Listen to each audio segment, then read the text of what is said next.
like you got to give both guys credit, right? Umar obviously proving that he 10 belongs up there in the against 2, yes, right? exactly 10 against Oh 2, my and you got to give Cory the credit for giving Umar the God. chance.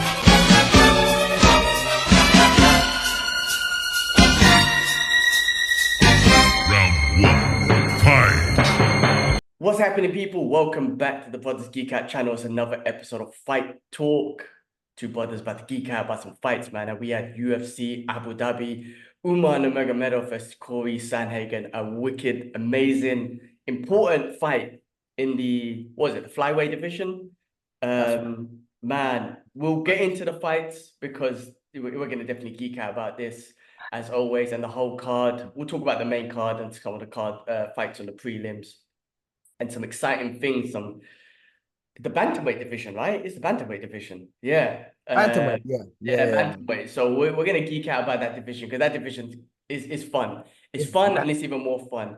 But before we get into the fights, guys, do check the description if you want to get straight into the fight talk. It'll be in the description, so you can skip the small talk that we do, and you can get straight into the fight talk. But as always, I'm joined by K West, who's in London. What's happening, brother? How's things?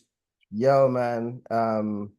I'm still smiling and I'm in London, which is a paradoxical thing to say, especially where I was, the past 11 months. But yeah, I am good. I'm settling down, got a lot of new projects starting, and I think that's why I don't see London as the same view that I did before or as people around me, because I've got stuff to do, and I love the things that I'm doing. So yeah, a bit of a mind shift really, but yeah, it's that's what it's been. So I've just been kind of meeting up with old friends and catching up with things, and that's kind of been it. So it's been nice. Getting rid of some old associates, let's say, as well.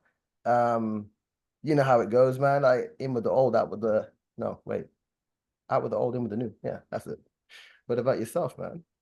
Yeah, no, I bet. It's good to hear that you're doing well. But yeah, I've been doing good. I've been doing good. Yeah, like last week was a good week of training. I'm taking this week off martial arts just because last week Wednesday I had a good wrestling session. It was really good, but we finished off with sparring, Oh, you got and beat up, didn't you? yeah. So what happened was like, Yeah, well, the positive was I was obviously wrestling against a bigger dude, right? A big hench dude, actually. man.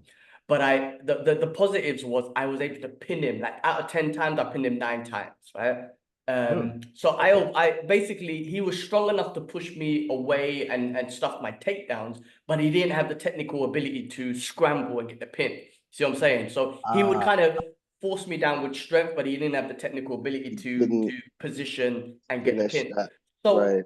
each time I was able to scramble and pin him and whatnot. But what happened after was that night I came home and my knee, where I tore my MCL, started throbbing a little bit, started hurting a little bit. And then I just Ooh. felt very drained. And I was like, ah, shit, I could see, like, I could see what's happening. The knee's hurting. And I feel like the body was just sending energy there to be like, oh, we got to go recover that. Something's wrong there. And then what happened that night was like, I just couldn't sleep properly. And then I woke up with all these spots on my face.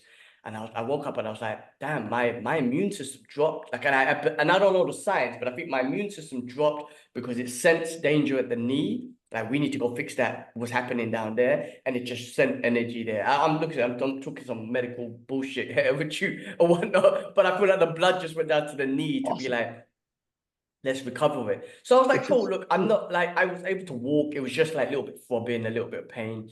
And then I done some. I took Thursday off. I done a bit of training Friday, but weight training, so I'm in control of the movement and whatnot. right. Did a bit on Saturday as well. Again, same, just weight training.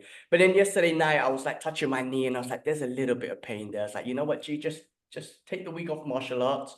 I'm gonna just train gym this week. Again, gym. I'm fully in control of my movements, and just go back fully because I just don't want to risk it at any stages now, man. You know, so."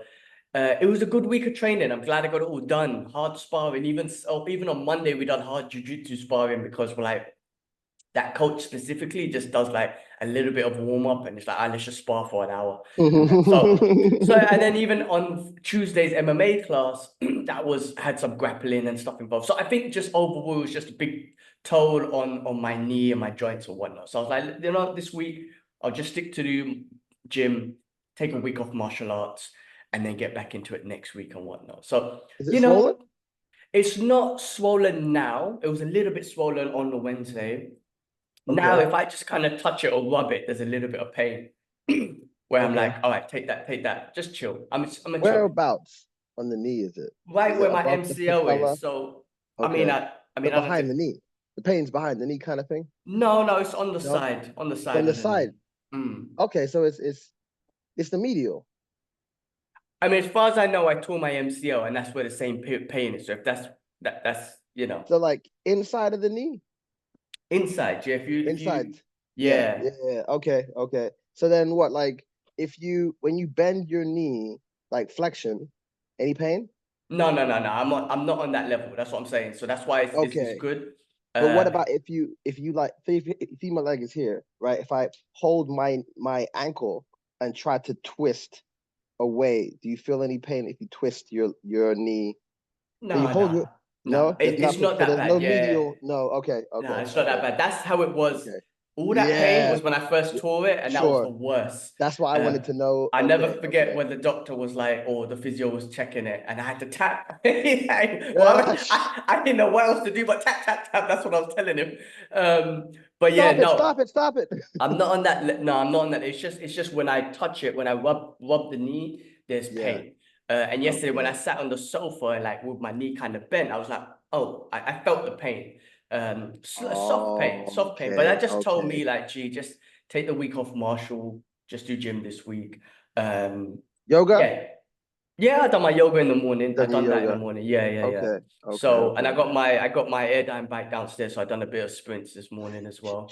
So yeah, no, I mean, I have to be smart, man. In my head, I feel guilty already for not doing jiu-jitsu tonight. Like, there's this like, just you feel fine, just go do it. But I'm like, no, like, just be smart. Tell your ego to chill out, man. Yeah, last week was a hard one. When I think back, I was like, you know what? All 3 classes were hard, full of grappling, sparring. And even in the MMA, even in the MMA training, I took a couple, I wouldn't say soft shots, but they weren't hard, like in the middle shots to the head.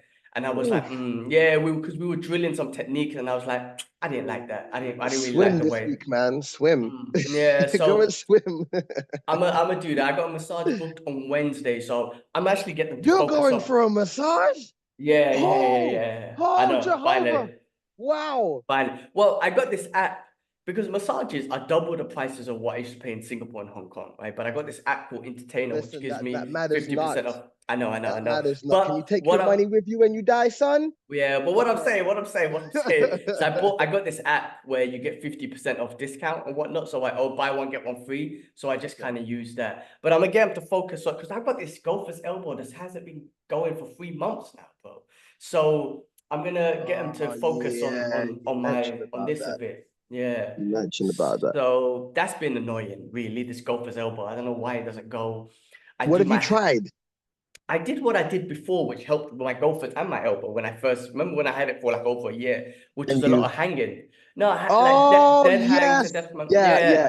And all of this stuff, the massages, the training, all of it does alleviate the pain, but it just comes it's not back. the root. Yeah, it's not the root. Comes back. So you know what? Like you're gonna go through it. I don't know what you're going to use to tap in the moment when it happens, but I can already see them putting your arm down flat, right, and really going into the nooks and the crannies, and probably using their elbow and kind of like trying to iron out this whole section with full pressure to kind of get rid of all of that. It's gnarly, but I believe that you'll need that. When I when I went to, so I got a massage before I went back to the UK. And when they did this, I actually felt really good. It actually felt good for like a day. What did they use? Did they use an elbow? Did they use it was just, elbow and went in and kind of that's necessary. But so this time I'm gonna tell them like just focus more on this part. Right. Or what? Because last time it was just like, just do normal or whatever. But because it worked, I was like, it worked a bit. I'm gonna like tell him Yeah. focus more on this part. But you see, So because of your activities that you do on a regular basis, it's just literally just like, okay, let's untangle the cable. All right, great. Get back into there we go again. And you know, it's constant. So I actually was thinking at some point, and I haven't got around to it, but I will get to it, was to teach couples to give massages to each other, right? This simple stuff, very accurate, and just help them through life, you know, and it's a bonding process. But yeah, like that you're might talking be about the good. cost. Yeah. You're talking about the cost of it. You're already teaching your wife jujitsu. Learn some other shit, man. Like this is like health stuff, you know?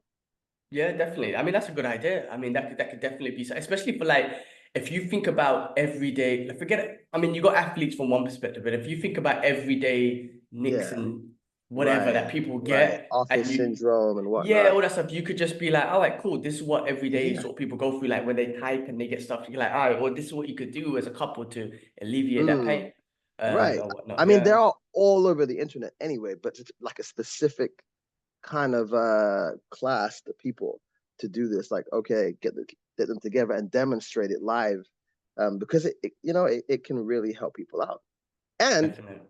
can get closer. Yeah. Sounds Bonding good. thing. Something But to look fucking into, man. yeah, it's coming. Okay. All right. Cool, man. Well, look, It's coming. man. It's good. It's good to catch up. Let's get into some fight talk, man. Let's geek out about some fights, man, because we had a fun fight card. Let me share my screen so the audience can see what the hell we're Yeah, talking about. But if you're just listening, we're that's a basically good upgrade that you implemented there with the screen sharing thing. Because I remember, oh, we didn't yeah. do it before. We were just like, yeah, we got this, and this fight's happening. Yeah, and obviously I couldn't pronounce any names, so now people could see the names I'm talking about. But Did anybody cuss? Anybody cuss in the comments? no, never. No one ever cuts No stuff, and one. they Like, understand. They man, understand I go can't back to read. school. No, They no one. understand I can't read. No, they're good with that. Okay. All right. Well, We thanks, got guys. an understanding people. But no, sharing the screen is also, even when we do the podcast with Kibbs, again, there's so much Way easier. names and Yeah. people, and I'm like, Right. you know what? For visuals, take a look, and for It's users who can't, way more interesting. yeah, Yeah. for users who are Yeah. just listening, then obviously we're gonna try and explain it, but it just gives Sure. it a bit of visuals and whatnot. But we had an amazing, fun card in UFC in Abu Dhabi, Yas Island, Cory Sandhagen versus Umar Nurmagomedov in the bantamweight division. Like this Oh boy. card really shifted that division, and Yeah. but Umar, from grind for number, but like you got to give both guys credit, right? Umar obviously proving that he 10 belongs up there in the against 2, yes, right? exactly 10 against Oh 2, my and you got to give Cory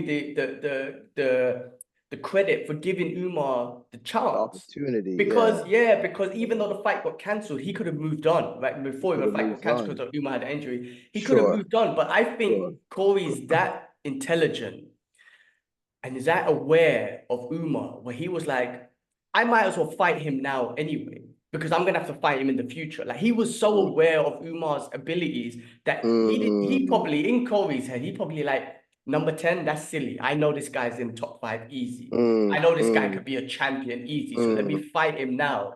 Rather than try and ditch him and fight him in the future. I think that's how smart Corey is. So you got to give Corey all the credit in the world for just giving out this opportunity and sticking to this opportunity for Umar. And Umar, rose to the occasion. We all kind of expected it in a way just because of his undefeated record, just because of Habib and all that sort of stuff, Nurmagomedov, that name.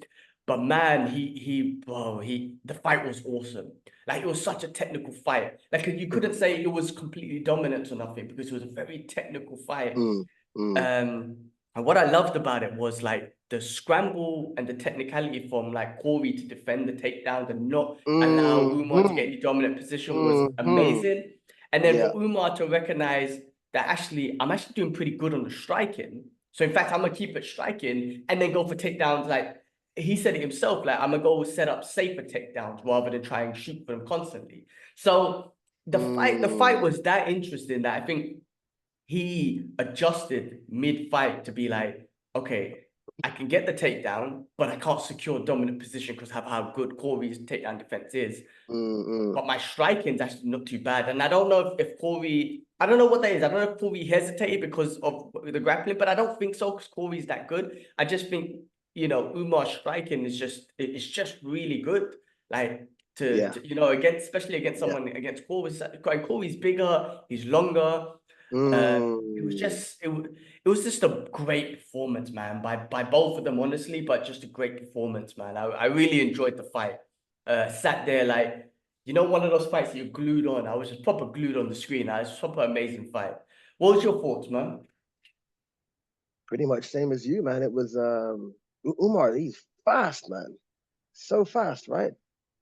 So agile and yeah, he deserves to be there. He definitely deserves to be there. I was trying to explain it to my friend actually. He doesn't really know anything about it. And I was saying to him, you know, same as you, that even though he's number 10 and the other guy's number 2, don't let it fool you. This guy's he's on another level. And yeah, I mean, he proved it pretty easily, I'd say. Cory did well because I was actually, the point I was trying to make is that I was saying to my friend, you know, in the previous fights, because he was saying to me, oh, you should put the bets on. And I'm not doing that. Like, and it's once you get into fights more and more, kind of watching him, not as a casual fan, you begin to see it's not easy to call a fight. Like there's so many aspects to the two opponents that it just becomes impossible. You can just literally weigh it all up and see, okay, this person's great here and this person's got the weakness here, but they also, and then it's like that. So I was like, well, in the last couple of fights, Cory had been out wrestled and he did look a little bit against, you know, and I thought, you know, that's going to play a factor. But at the same time, he had corrected that, as you said. So, you know, and then in the stand-up, Cory did look really long and he did fight at his range. There was probably round 2 or 3 where Cory got more comfortable, but he still couldn't do anything with Umar. He's too fast and too slick. So yeah, it was a really nice fight, man. Great. Yeah, I mean, because when you think about that Aljamain Sterling fight, the way Aljo, remember that fight when he fought Cory, he just That's went in, what I was shot in, referencing. got his That's what back I and was choked him out like referencing. that quick, and you're like, holy shit. But Yeah. you know, so you kind of think, you know, but that's years ago, and obviously That Cory's was. obviously improved so much since then. He had, what's his name? Is it Ryan Hall? Jiu-jitsu specialist in his corner as well. He trained with Trevor. Was it Trevor Whitman this camp as well? Made a differse, I think. His Yeah, I mean, he's movement, his intelligent. striking. Yeah. Yeah, it's very, very different. Did you know that between Umar, Usman, and Habib, they're 64-0. How crazy is that, bro? Crazy. That's like a different. They're just different kind of people, man. I mean, well, it's just different, man. I mean, Umar actually kind of looked nervous from a visual perspective. Not that I know what he was going through, He but was cautious in in the the first striking, you round. mean? It was in the Right. first round, but after Okay. he looked so much more comfortable. But in the first round, he looked so much more. He looked nervous. He looked it. And again, I don't know by visuals. I don't know what. So of course, they're nervous. They're about to have a big ass fight. But he genuinely didn't look as comfortable as Cory. Cory just looked comfortable immediately, moving around. You know, just calm. Umar, yes, he was moving everything. Just something about his demeanor that looked a bit nerve-wracking. Not that it affected anything much, and not that it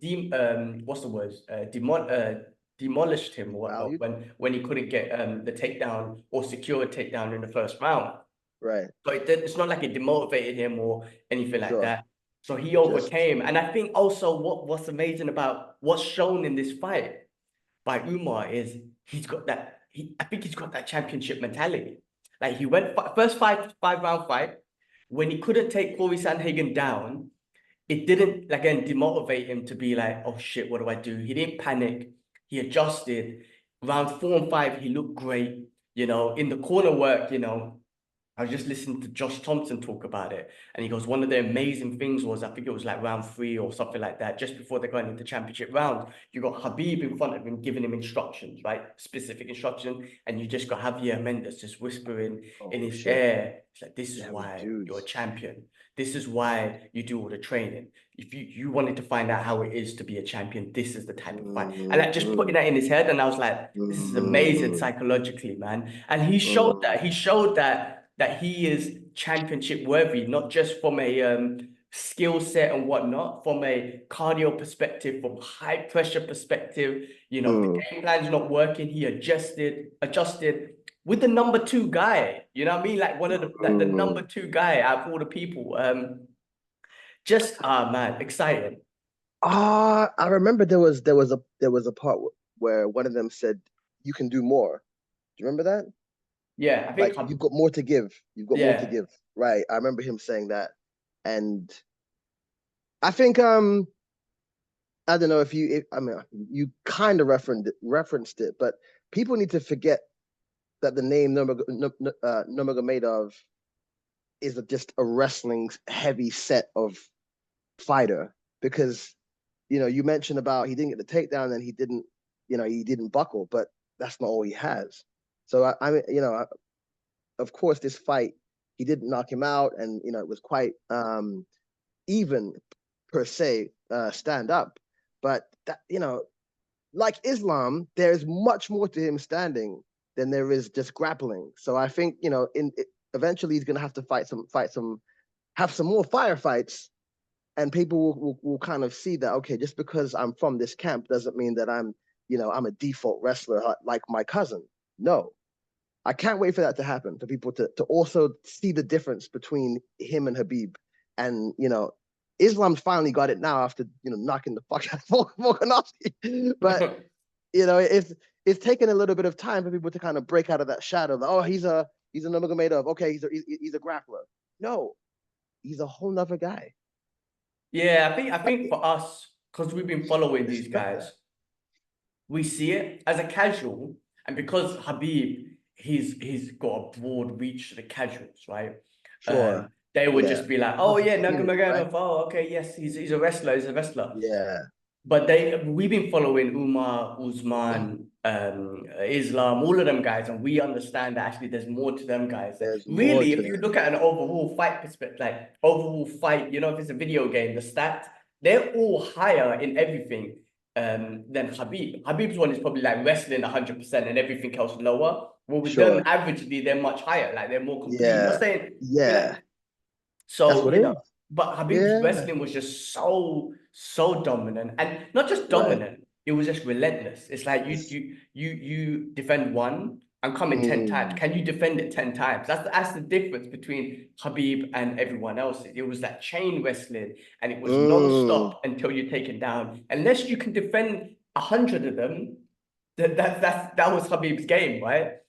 Which is scary. Which is because when you wrestle, and I've wrestled, obviously, it's when your cardio and your lungs are burning, fucking hell, it's the worst, bro. It's the worst. And I can't even imagine when a master grappler like Habib is wrestling you, relentless. I mean, what's his name's face, man? Barbosa's face says it all in that fight. And that's exactly how I feel when I'm doing it on a small level, when I'm gassed out and I've got this dude trying to take me down, I'm trying to defend it, and I'm just like, what the fuck? Like, I can't even imagine. So, but yeah, no, people are gonna look, man. I'm super excited for this division. This whole division is exciting. Look, Sean O'Malley. Of course, they're saying that Umar is going to get the title fight after between Sean O'Malley and Marab. Both of them are fun fucking fights, man. You got Marab, who's just an aggressive grappler, so that's going to be a great grappling technician fight. And then you got Sean O'Malley, who's a great striker, very technical tactician on striking. Now, that Umar would definitely have to adjust for both of them, but it's definitely a fun fight. And he's got the potential to beat them both, but they still pose threats to Umar. The difference with Habib and the rest of the guys is like Habib, it was like, I don't think anyone could pose a threat to him when he was fighting. Whereas with Islam, with Umar, you're seeing like they're not as like People Bulletproof. proposing threats, and it's kind of like, ooh, what's gonna happen? Who can take them out? Well, with Khabib, it's like, I don't know if anyone can even take him. But different Bro, styles. And you know what?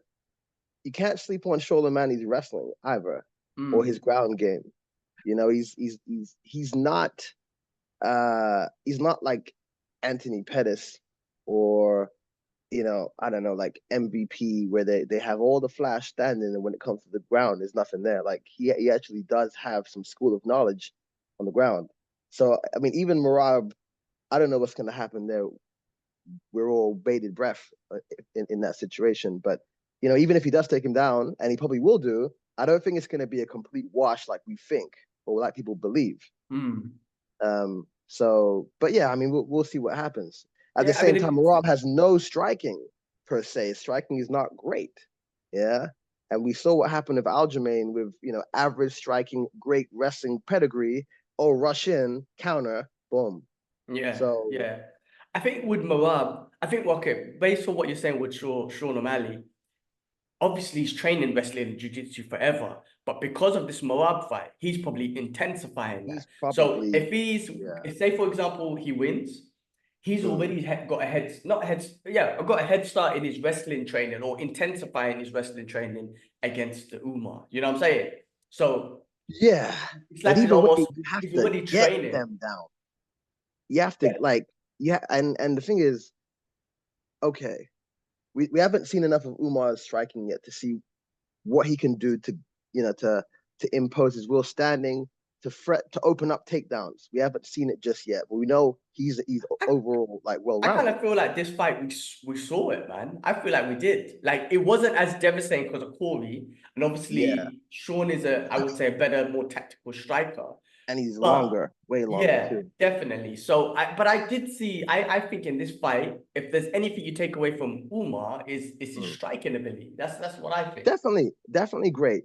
But against the footwork of O'Malley and the movement, he will have to. It's going to be a bit harder for him to actually. So my point is he'll have to implement a whole different game plan to cut him off, to break down the footwork, to obviously probably have to like leg kick the shit out of him, because his footwork is anti-wrestling movement in a sense, right? And that's another way that you can obviously stuff the takedowns and grapple and whatnot, or you can move your feet, and get them out of position. So it's gonna be interesting to see. But it's not gonna. I don't think it's gonna be an easy cakewalk for any of them, because Sean fights long, and he knows how to do it. That's good. Oh man, it's so fun. This division's fun, man. So O'Malley and Merab are fighting at the Sphere, right? And that's happening what, October, end of October, is that right? Or oh man, I've got chills thinking about that just now. Wow. Yeah. And then not and then Umar obviously wants to fight one more time before Ramadan, which will be in early March or something like that. So if it works out and nobody get too injured after the fight in the Sphere, then I guess Umar. I mean, but would Umar want to sit out for 6 months? Maybe if he's got a title fight scheduled, if he's guaranteed a title fight, then he might just be like, yeah, I'll wait for 6 months until who the winner of that is. He said he wants to be there at the Sphere, so that's going to be an interesting thing. But who said that? Umar, he wants to be there to watch the fight. Even to come and do who did that? And they were just there, just on them. Many fighters. Many fighters do that. Yeah. I mean, many fighters do that. But I mean, what do you call it? Yeah, I mean, if he's guaranteed the next shot, I'm watching. He wants to see. It's gonna be a fun fight, man. It's gonna be fun. That whole division's fun. That's the fun thing about it, man, because there's a lot of potential there. Let's just quickly go through that division, man, just to kind of see what kind of funness is there. What's that mouse? That was crazy. But yeah, no, you know, he's signing Petr Yan. Haven't seen him in a while. We'll go to Marlon Vera in a second. Yeah. Henry Cejudo, Davidson Figueroa. We'll catch Sung Yadong, Aldo, Rob Font. I mean, Umar's number 10. I mean, this will go up. I mean, he'll go up in the top 5 anyway, probably number 3. But some fun fights in that division, man. We'll get to the other guys. Sorry to cut you. Petr Yan, he doesn't have a fight scheduled, does he? I don't think so, no. So he's fairly inactive. So you reckon? Okay, no. They've already said that he's going to fight for the belt next, right? Umar. Is that correct? Yeah. Okay. So there's okay. Well, Maybe let's second or move. third then, right? For him. Yeah. Perhaps. Most probably in, yeah, I think third. I think Yeah. second. Yeah, second or third, Second really. or third. Yeah. Yeah. Yeah. Makes sense. Makes sense. Oh my Well, God, this fight. this fight, bro. So This this guy, fight. another Dagestani, bro. This Shout fight. out Magomed, Oh my Magomed, and God. He beat the brakes off this dude, man. bro. So this guy, this pirate dude, bro, he's killing. I saw him on Monday. So I finished Yes, jiu-jitsu. you did say you So saw him. I Yes. finished jiu-jitsu, and then what I Right. normally do is I go outside and I just do some kicks on the bags, just because I don't drill many kicks. So I just do that on a Monday evening to finish off my session. And the next Smashing the thing I bag. see a dude just bang, bang, just hitting the bag, Rah, and rah, moving. rah. And I'm like, holy shit, that's the pirate. He was The right there, pirate. just opposite me, kicking the bag. Right. And I was like, oh shit, the pirate. Now, obviously, I wasn't gonna, he was training, I wasn't gonna try and disturb him or none of You that didn't stuff. want to get into. You didn't want to get Especially what back. happened, yeah, especially what happened with Hamza, forget that. But it was great to see him practicing, and then Oh, to go shit. see him apply what he was learning or doing on Saturday. Bro, this guy, this is why this guy is impressive, right? Because his striking is so fun to watch. It's so smooth, right? He's got the one eye, right? So it's always like, is he going to get clipped on that side? But in this fight, if I'm pronouncing his name right, Mikel was pushing forward the whole fight. So Shower Bullet was not only on the back foot the whole fight, and he was striking, and that lead leg of his is just amazing. So he was striking off his lead leg, off the back foot, like side kicks, freaking kicks to the legs, body kicks, the elbow that cut him. Like his striking is fun, but the fact that he was able to do that off the back foot is different, man. Because we spoke about this, man. There's a few people who can fight off the back foot. Some of them are counter fighters off the back foot. Some of them use their hands off the back foot. My guy can use his legs off the back foot, and especially that front leg. That front leg is dirty, bro. He uses it as a jab. And you would think like, okay, he's throwing all these kicks. He's gonna get tired throwing kicks by the second round of whatever. I feel like his stamina was there for him to the third round.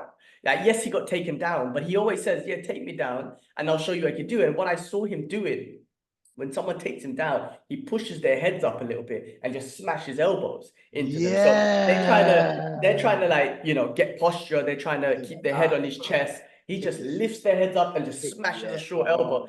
Bro, it's so fun to watch, man. This pirate, man. These people are different.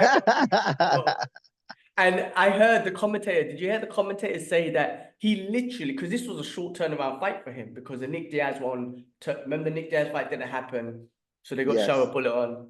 Sure. Because he just fought in Saudi, right? Yes. He was filming a movie in Hollywood. They were saying that he was an assassin. Really? What did they say he was? He's an assassin, but in a carpet shop.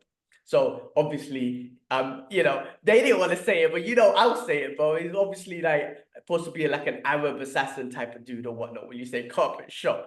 So that's what they were saying on the mic. You know what's funny about that? My friend who has no knowledge of this stuff, and I told him, I said, oh yeah, because we were talking, and I said, oh, it's the fight with the guy with the one eye, and he said, which guy? And I said, just watch. And he came up, and then he saw it, and he was like, oh. So how is that legal? I said, I don't even know, but this guy, whatever.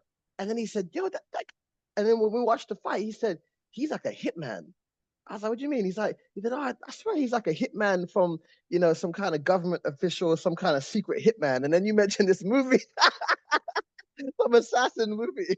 Well, put it this way, the last John Wick movie, Donnie Yen was a blind hitman, right? So it can work. Shower is literally a blind hit, almost one-eyed blind hit. Same with Michael Bisping, but I was just like impressed with like his cardio, his movement, but just being on the back foot and just using that front leg is dangerous, and just jabbing and like I said, using that leg as a jab. He even threw a side kick at him on his face once. Oh, different. Just amazing, boy. It's so fun to watch, man. I think he's exciting to watch. He's all out offense. Like, I'll reference him because it reminds me of it. But you see how Bruce would use his front foot for the little teep kicks, and then he would throw combat. It's like almost using all the weapons that you can in a flow, rather than, okay, I got to stay in this position, I got to throw this kick and put this. It's just like, okay, I'm gonna kick kick you with this one, then throw with this one, and move. It's just so fluid and dangerous and smart at the same time. And yeah, there's not many fighters like that. You know, maybe Zabit could have been that. He had that kind of fight prowess and intelligence, but I mean, and the fact that he just made what's the name? Oh man, now I'm running into one of your situations. He made Michael look average as fuck, man. But you know what? Hats off to him. He didn't take a step back. He was blooded up. He was beaten up, but he stayed there all throughout the fight, and I Push thought that forward the was whole fight. impressive. Yeah, Yeah, agree. Yeah, he I stayed agree. there. I He gave him pushed. respect for that. Yeah, and he got a takedown in the last round. Like, you know what I Yeah, mean? yeah, he was still he was game all the way. Like it was disheartening to just this guy beating you up every round. He's faster than you. He's hitting the body. He's doubling up on the jabs, and you're just not giving up, just staying with him. You know, I thought that was impressive. Yeah, no, I agree. He moved forward the whole time. Well, that's impressive. But Shah is a fucking don. He's Definitely a don. excited to He's a watch, don. man. It's definitely He's excited a to watch. And don. it's also, it's like, He's a you don. know what, Bisping, he hid that he had one eye, right? He hid it. So Right, it was very impressive that when you find out, oh my God, you done that with one eye. With Charlotte, right. there's that extra element of like, oh, we know he's already got one eye. And Yeah, just to see his capabilities of performing on that one eye is just, yeah. it's oh man, his ability is wicked, man. His martial art ability is amazing. His It's striking ability is amazing. otherworldly, man. And like I said, on the ground, when he does these things off the ground, like the elbows and stuff, you're like, that's kind of interesting. Because if he Yeah, just, because he was, because it's like, what happens in the future when someone takes him down? It's like, well, there's those elbows that he keeps doing. Like, okay, he right. might Like not have the Tony, grappling. Yeah, there might not be that like grappling ability to reverse it or whatever, but it's like, right. got this ability where he can elbow you from the from the bottom. Offensive from bottom. Yeah. It's Yeah. rare again that you see somebody do that. Like, again, I've referenced Tony because he's the only guy who's crazy enough to be like, bro, Yeah. but yeah, you're right. He's And in the something else. third round, He's like something when you're else. obviously tired, like he didn't settle. Do you know what I mean? Like when he got taken down, it was kind of like, oh, if you settled here, you just won. But he didn't settle. Mm-mm. He More went, damage. but yeah, he was like, oh, More okay, you took me damage. down. I'm gonna damage you from down here. Like I'm More gonna show you that damage. I have the fighting ability, Right. striking ability from down here, and that's Right. something amazing too. I thought that Yeah. was.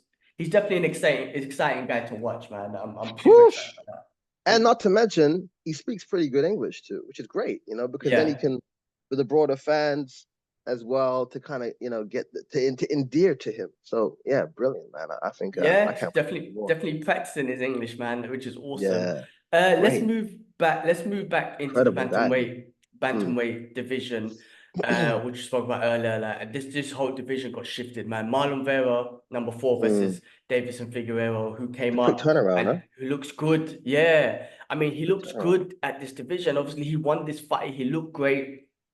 He got some good takedowns and whatnot.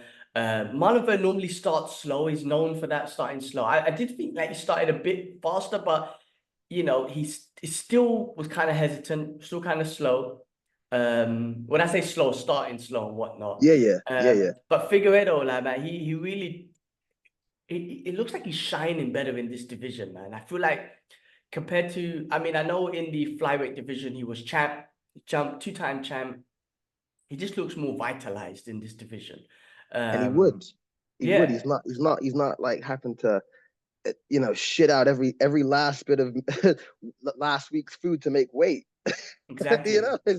Yeah. So of course he's gonna be nourished and stronger, right?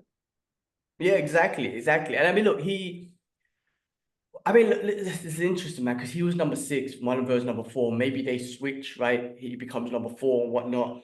So he puts him up there in the top 5 immediately. Maybe he can fight Cory Soon, right? Maybe he can fight Cory Sandhagen, right? Makes In the sense. top 5. Makes sense. Makes sense. Makes Maybe sense. there's something there. With Marlon Vera, he's still up there. It's just a couple of just like the last 2 fights, right? Yeah, but There's great some opponents. great Really, opponents, great exactly. opponents. Yeah. I So mean, Figueiredo's ex-champion. Like, it's not like he was up and coming. He was an ex-champion. right, exactly. Elite level fight. Like he's no slouches. So it shouldn't take anything away from Marlon Vera. It's not like he became a gatekeeper to some random, you know.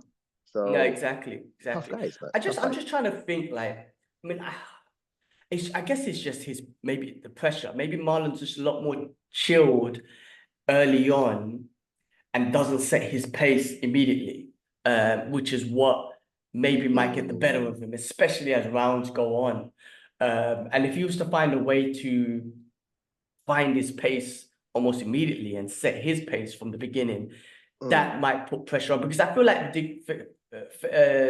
you call it? Figueiredo yeah. won this fight based on just a bit more activity, a bit more pace, setting his pace. He went for some takedowns, all that sort of stuff. Like that's what I feel like he wanted. Other than that, like Marlon Vera, it's not like he got smashed or anything. It was just like a pacing issue, in my opinion. I didn't watch the fight, so I need to go and re-see that. But from what I recall, Marlon Vera normally fights. He needs to get in the pocket, right? He fights in short, and I believe Figueiredo would have more length on him. Was it that kind of fight where it was Marlon having to get in and Figueiredo fighting from range, or was it all over? Like, what was it? No, I don't think it was a range fight. No, okay. In my opinion, it didn't look Okay, like it was a okay. range issue. I think it was just more of a pacing issue Okay. and just okay. getting that pacing going. I mean, I'm just thinking about it, right? Maybe in regards to what happens next, right? Maybe right, the winner of Moab and Sean O'Malley gets Umar, right, for the championship. Okay, which The seems to loser, be the loser happening. possibly could fight Davis and Figueiredo, right? And then Cory Sandhagen maybe could fight Marlon Vera. Maybe there's that. Even work. that, because I feel Definitely like work. the loser of O'Malley versus Moab, they got to do something, right? They're right there, so they got to have something lined up. So instead of, it could be Cory Sandhagen. He could do that. But what do you do with Marlon Vera or Davis and Figueiredo? Unless he fights Petroyan, who's currently number 4, but he's got nothing scheduled right now, right? Right, exactly. So that they can all dance, right? Or Yeah, Henry Cejudo, but they used to train together, innit? but Cejudo's didn't he just bow out Again? did he not I don't know. after that? Okay, well he's still okay. I'm not sure, but yeah, you're right. Davison could fight Jan. That makes the most sense, no? Davison. I mean, I feel like right now those 6 people are in the mix, right? And then the others will catch up. So Cejudo is debatable, but yeah. Yeah. And when I say those 6, I'm talking about including Umar. So the top 6 here. Of course. Okay, yeah. So I feel like get rid with of Moab Cejudo. with Moab and Sean, the loser's got to fight someone, right? So I feel like maybe put that loser against Davis and Figueiredo for a title eliminator fight, right? Because Cory just had his title eliminator fight. So Cory fight maybe what's his name, Marlon Vera, to get him back up another level, and then obviously Umar fights for the title. That's what I'm thinking anyway. And then the rest of these guys, Song Yadong, Jose Aldo, Rob Font, even Henry Cejudo. Aldo's back. How many fights does Aldo have? He got 3-fight deal or something, didn't he? When he came back. Okay. So wow, that's interesting. So between them guys and even in the top, in 11, yeah. I don't know him. Carla Batista, Dominic Cruz is still there. He's still ranked. Kind of. Damn. Yeah, so maybe between these guys battle it out to see who can get in within the top 5. But right now, between those 6, Sean, Moab, Cory, Figueiredo, and what's his name, Vera. It's an exciting division, man. That's a dance there. Wow. Cool, man. Well, look, let's move on to the most heartbreaking fight of the year. Not taking anyway from Michael Chiesa, but we all love Tony so much, man, and he's just been on a really bad. It's like 8 fights now. And I saw something where he beat the record of BJ.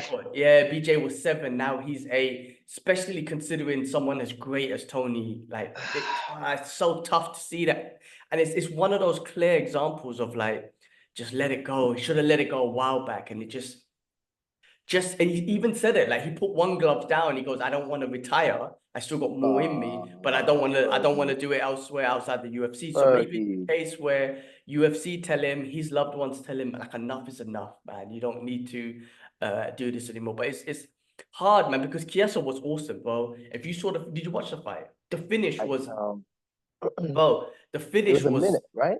Like 1 minute. amazing. Like he pushed him against the cage, immediately took his back, immediately at the same time got the body triangle in and threatened the choke at the same time. It was crazy. It's like his legs and arms worked at the same time, right? And then I wrapped him up. And then Tony defended, and then like within a second, it was just in there. It's like, oh man. It was heartbreaking to see, man. Tony definitely got to let it go, man. Enough is enough, man. The guy was one of the good, but you have to put one of the best that never became a champion, like Dustin Poirier, right? He's definitely like that dude, like that type of guy. But enough, man. We don't want to see him lose anymore. 8 is enough, man. And the UFC, I know they've been giving him chances. They just gotta. I think they said this is last, but I hope he just takes that as like, look, I gotta retire. Like enough is enough. I kind of wish that he just fully retired. They even in that crowd, man, they all loved him. Like even Khabib sent a message after, like on camera, like saying all respect to him, like he's one of the best and everything. Like, come on, Tony, man, That was enough's enough. nice. When Life you begins at see, 40, he said, right? Life yeah, begins. exactly. Your Like, life's just that about to begin. was so heartwarming, you know. Yeah, Like they were about to tear each other's skin off, and then at the end of it, Habib was like, "Look, man, brother, just enjoy it," kind of thing. Like, I thought that was like such a human thing to do, just man to man, drop all the bravado, and just be at peace. It's great. yeah, mate. I hope I haven't seen Tony's response, but I hope Tony has a nice response to that too, and they're just cool. Can't see why it wouldn't, you know. I can't see Yeah, why no, can't see why it yeah. wouldn't. But I yeah, hope yeah, go I on. hope he's done, man. I just hope he's done. I wish he just made his retirement speech there. It would have been big, and it would have been like something to celebrate on his career rather than he's still kind of on it and we don't want to see it no more. I'd rather just him say, look, I'm done, and then we could just talk about the celebration of his career, because now it's just kind of like we might see him again if the UFC decide to give him more, but I hope they don't. I hope they don't for his sake, and I hope his family just say enough, man. He's a I can legend. imagine. Yeah, he is. I can see, right, him trying to like, I don't know, like get around that situation and like a press conference and everybody just comes up and just hugs him and just said, "Look, we love you. Like, just don't do this anymore." I can imagine and him just like, all right, cool. He's they family, man. all just come and hug him. Even some of the like all the other fighters come and just hug him. I can imagine. He's And such it's a even loved just like, fighter, man. He's okay. so loved by everyone, bro. He's so loved by everyone. And it's heartbreaking for everyone to see. No, I swear to you, like it wasn't even anything against Chiesa. Everyone was just cheering for Tony because he's so loved. And I feel like there's no one that hates Tony. Like even Khabib was like, brother, enough. Like, you know what I mean? Like nobody, he's hard to hate. Like you can't hate the guy. It's just there's something about him. It's just so. I don't even know what it is. It's Tony Ferguson, man. We don't want to see you lose no more. Yeah, I'm glad that Chiesa took him out that way as well. Yeah, No damage or little damage. true. That's true as well. No physical brain trauma or whatnot. It was just like, yeah, submission. Everything changed after the Gaethje fight. I think for him that was devastating. 100%. That 100%. changed everything. That took Gaethje up one level and took Tony down another. Yeah, that was crazy. That was yeah. Look, man, I hope in the future, in the near future, we're gonna be talking again and we're gonna be like, yep, he retired. That'll be that. In my head, best. you know what? He can retire in our head, right? Whatever he does after this, we saw him put one glove down. That's it, and we just say, okay, it's done, and we don't need to watch. We don't need to watch anything of Tony anymore. We can force our own reality. That's it. If we wish to. That's it. Yeah. Cool, man. Well, let's move on to the women's strawweight bout. Mackenzie Dern versus Lupi Good. Yeah, Lupi. Godinez. Now, I didn't watch this excuse one me. either. I look, Mackenzie Dern is always one of those fun prospects. Oh man, to see, because her jiu-jitsu is just next level. So it's always one of those exciting things to see if she can get in, take it to the ground, what happens. Lupi, I'm not gonna lie, I'm not that familiar with Lupi, but me neither. she had some grit, man, and she didn't allow Mackenzie Dern to pull off anything from the ground. She was smart to kind of stay away from it in the beginning, And then after she kept the weight, like she wasn't able to kind of nullify any submissions. But Mackenzie, as soon as she touches the ground, it's like instinct, man. She starts rolling, legs fly up, like she's ready to attack. It's like immediate reflexes. You know, she's been working a lot on her striking, and I think that's been good for her. That needs that's her striking is scary, man.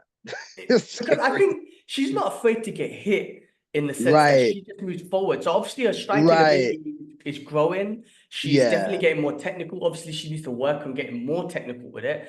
But I think because of her savageness of not afraid to getting hit, she just goes for it, right? Which makes her look amazing. Yeah, it's very dangerous, her striking. You know, I can see a great counterpuncher clocking her, just shifting uppercut or something, and just that being the game changer for her. You know, if she doesn't clean that up, someone's gonna make an example. I'm just looking at the division strawweight. So you've got Zhang Weili, who's a great striker, right? Tatiana Suarez. She should be next, no? Yeah, Yan Xiaonan. Yeah, Tatiana Suarez. There we go. Yeah. So it's her against Zhang next, right? I believe so. Yeah, absolutely. Yeah. So where does Mackenzie Dern good fall fight? in? Oh, she's number 7. Right. Yeah. Okay, and she fought She's number 10. She's had a tough road, no? You think because she came in a while ago with all the accolades of BJJ and 10-time champ, whatever, and then she's had to figure some things out. She had to figure some things out because if she came in with a better striking game and whatnot, she probably would have fought for a title by now, at least, right? Yeah, but she just hasn't been able to put everything together. I remember when she fought Angela Lee, and was it Angela Lee? No, Angela Hill. Right. And she looked amazing considering Angela Hill is like a Muay Thai expert and whatnot. She just looked, and you were like, oh my God, this is the evolution. Now, I'm not saying things went down, but it just wasn't the same, obviously because of her opponents and whatnot. But it was just like, damn. So, but yeah, I feel like that she's definitely a high prospect in that division. I'm really looking forward to seeing more of her. Especially at the jiu-jitsu ability, but I like the fact that she's working a lot on her striking and just not relying on the jiu-jitsu, and she doesn't she pulls, she's very comfortable to pull guard and all that sort of stuff, but I like the fact that she doesn't rely on that and just tries to shoot and pull guard. No, she's like, fuck it, I'm gonna strike, and then when the timing comes, like, of course she's got a lot more to work on with the striking to the takedown, wrestling, all that sort of stuff, but it will come. Yeah, that it's just like, what's his name? It's just like Aljamain, right? Like we spoke about him before. They can do all of that, but they just need to find a rhythm standing in which it just sets up for the rest of what they're going to do. And until they do that, sorry for the volume, until they do that, they're always going to have a little bit of a, just can't make it past this guy or that girl, So we're waiting. That's it, man. It's another fun fight, another exciting prospect. And then performance of the night, Joel Alvarez versus this one. A good, it's just a good back and forth barn burner. Joel Alvarez was at the end, I'm trying to think, what did he won by knockout? He's from Spain. Nice. Yeah. Okay. They won by TK. Yeah. I think he trained with what's his name? Ilia Topuria. I think so. I don't want to make shit up. Yeah. It makes sense. It's even like because I teach the English to Spanish learners, and they're predominantly in Spain, and I said to them, "Oh, do you watch UFC?" Sometime when we're having conversations, and they're like, "Oh yeah, Elia," and I'm like, "Yeah." And so it's the people actually know, even some of the casual fans, they know because they might be Real Madrid fans, and he went to Real Madrid, right? So they know him from that. And I'm like, oh, that's great. And I'm saying to them, he's meant, I don't know if I should say this, but it's possible if he beats Max Holloway, okay, then next year they want to put a fight in Santiago Bernabeu, which is the Real Madrid stadium, and that would be like a whole nother stratosphere. Yeah. So people are kind of getting wind of this guy and all of that. So it's interesting to hear the beginning of his tale in Spain and what it brings to the country of introducing them to UFC. Yeah, definitely, man. Because I feel like, Mm. and again, I can't say I know all the history of combat sports or whatnot, but I feel like he's one of the most decorated combat sports athlete from Spain.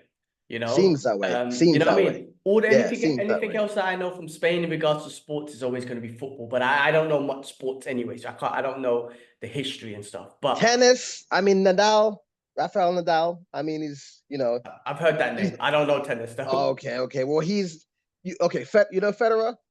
I've heard the name, but I'm not familiar Okay, with like the so tennis and the level. But I know that it was like that. those are the It was like names. that. Yeah. It was like that. Nadal used to be like the top, right? So that's their other kind of marquee sportsman, I'd say. Yeah, cool, man. Sounds good. But look, this was a fun fight. If you want to watch a good back and forth fight, this is one to check out. Quickly the prelims. Azamat and yeah, that was a okay fight. Heavyweight. Muhammad Yahya, which was the UAE Your fight. guy, right? He fights in Unfortunately, yeah, he trains at TK Mm. Fit. You know, got he folded. just couldn't get going. It's like Got just so folded. hesitant, maybe so what's the word? Gun shy. Gun shy or the Couldn't bright really get it lights. off, couldn't really pull off a strike, and then Kuwait, if I'm saying Fernandez, like literally, but he destroyed Muhammad's leg. Like those his leg looked mad, like disgusting by the first like 2-3 minutes, and then that was it. You could just see, like Muhammad just didn't. I don't know what it was. It was just a lot of hesitancy at all, and just couldn't get anything off at all. So that's it is what it Mm. is, man. It is, I guess there's a lot to grow from there. So we see what happens. Mm. What else? Yeah, I mean, this was a fun fight. I Who didn't see that. Yeah, he trains in Oh, Sweden, oh, but and he in lost. Georgia. And this guy's Ah, British and whatnot. The first round was amazing. Like Jordan's first UFC fight, he looked great. He looked comfortable in the first round. He even knocked down Guam, but then Guam just came back in the second and third round, put the pressure on, grappled, striking. That's such a good fight. That was a good one. wow. Because Guram, he'd been inactive for a while, hadn't he? He been I don't know what happened, but he had like maybe 2 fights in the space of a year or something like this. So I was kind of thinking, such a long layoff, but managed to get it done. It's great. Yeah, man, good fights. Yeah, other than that, yeah, the rest of my Jai Herbert was good. He won. His striking looked good. His boxing looked really good. So yeah, man, that was good. The That's next, it, let's pretty much. I say. yeah, that's Sounds about like it it. for the prelims. Let's check the next. I think okay, so next week what we got? Mm, Heavyweights, right?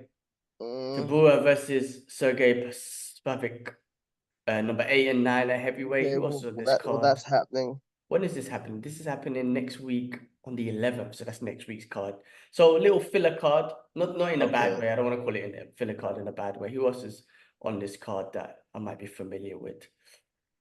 Nobody that I really know, but we can find out. Yeah, we'll I find mean, out when we I'll see the be fights. Kazama. Where's that? Oh, Toshi, from Tekken, yeah. yes, Toshihiro Kazama. I don't know any of these dudes. I'm probably I'll be watching. Well, I'm gonna catch it one of my friends, and Okay. Yeah, we same. will I can listen. we will be like, I don't even know. So Yeah, I think I'll put it on. I'll put it Yeah. on. But yeah, I think this will be a casual Sunday watch for me. I mean, this is the big one that sure. we'll wait for. We'll talk about this next week more. But Adesanya won UFC 305. Adesanya's back versus Duplessis. Yeah, definitely, man. This is gonna be a fun fight. Kaiko Yafant, Oh, Steve he's Steve Ege, again. Oh my God! Like Dan he had Hooker's been. back.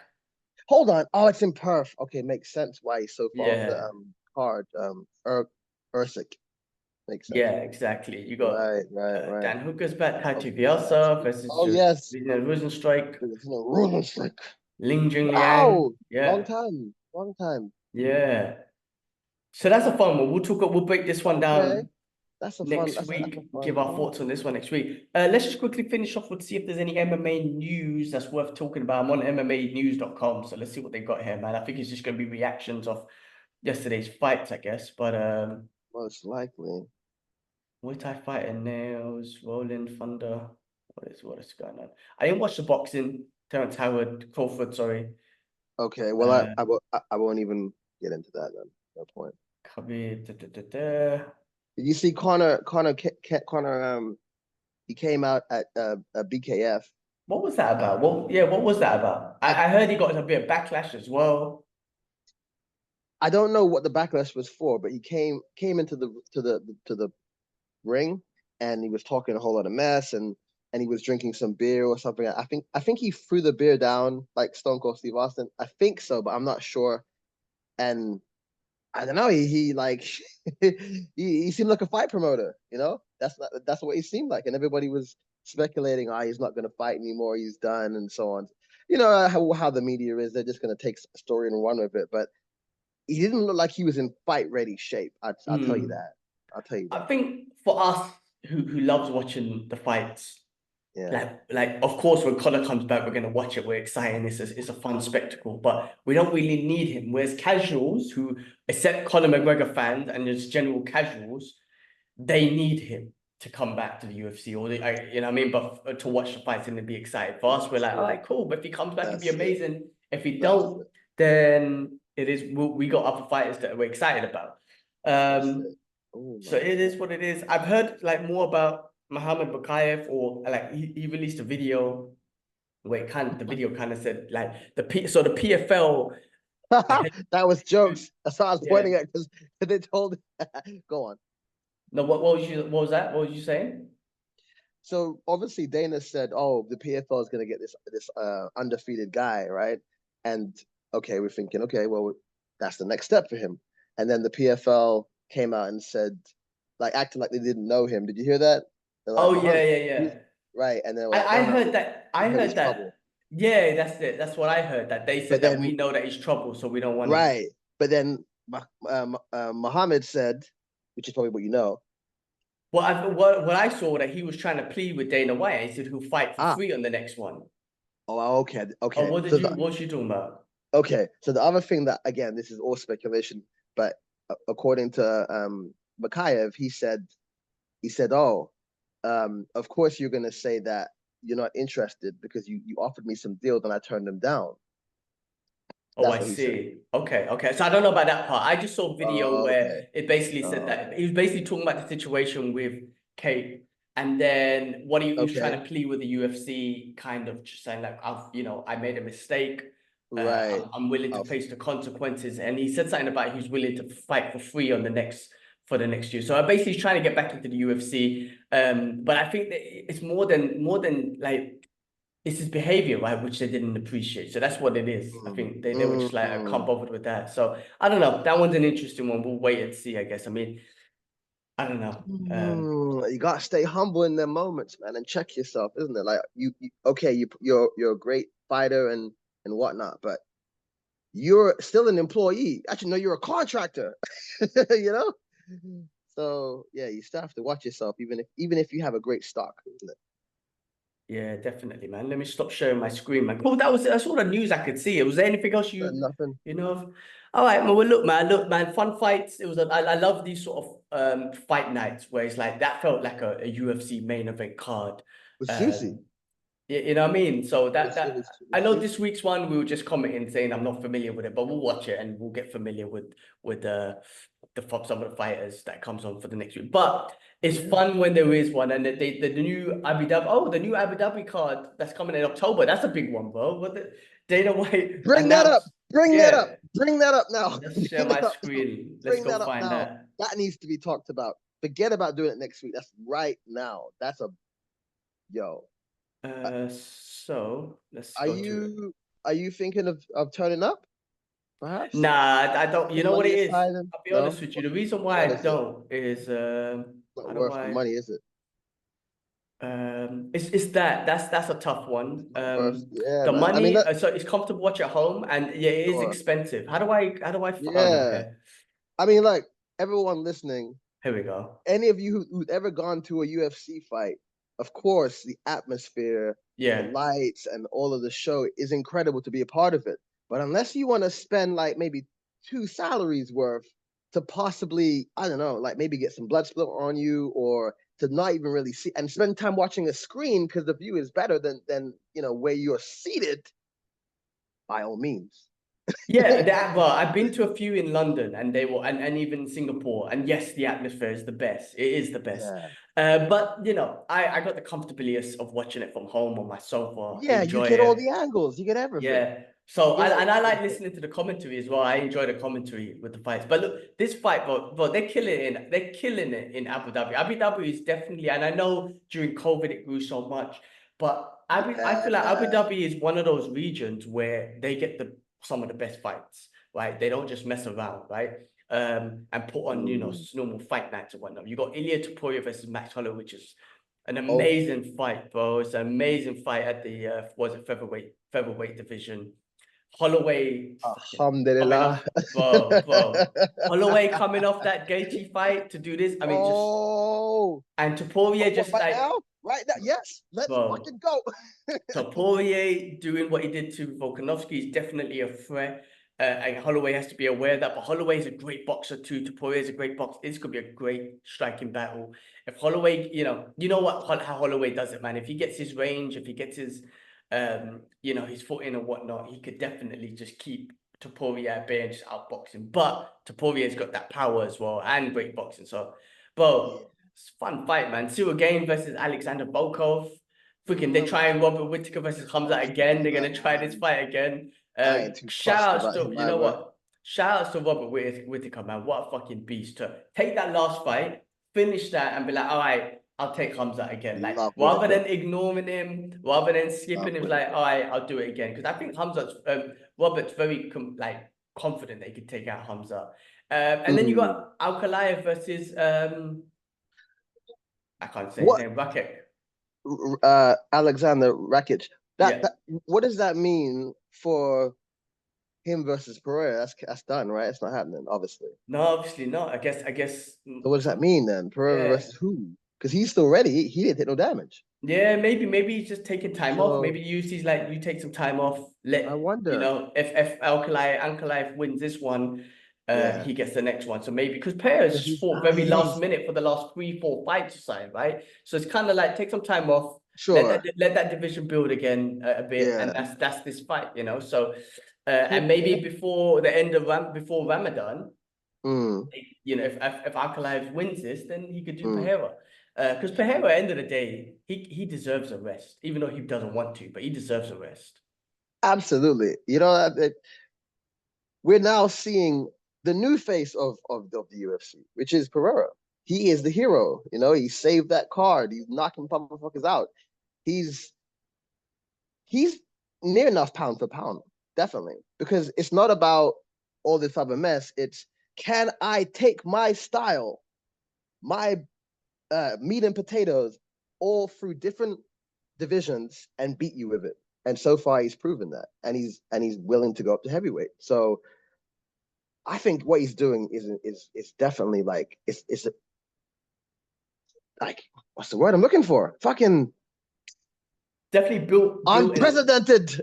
Building a legacy in such a short period of time. Unprecedented. And I think he's smart about it as well, because he's like, I'm old as well now. So whatever I'm gonna do it in this short span of time, and then be done. Right. And I think that's just intelligent, man, because not only is he doing it in such a short time span, he's building such a great legacy in that. You're like, damn, this guy was amazing in this short time span. So yeah, you're absolutely right. amazing. How old is he? 31. I think like late 30s, man, 37 or something. Yo, unprecedented, man. Just amazing. Just amazing. Wow. Cool, man. Well, look, good catching up. Good geek out of a fight. We will catch up next week. We've got next week's card, and then we've got some exciting cards next week. We got lukewarm one and an exciting one, right? That's it. So next week we'll break down, I guess, UFC 305. But yeah, guys, as always, thanks for watching. Appreciate the love and support, the likes, the comments. There is no comments, but comment if anything. If you want to get involved, get involved. And we out. Catch you on the next one. Peace.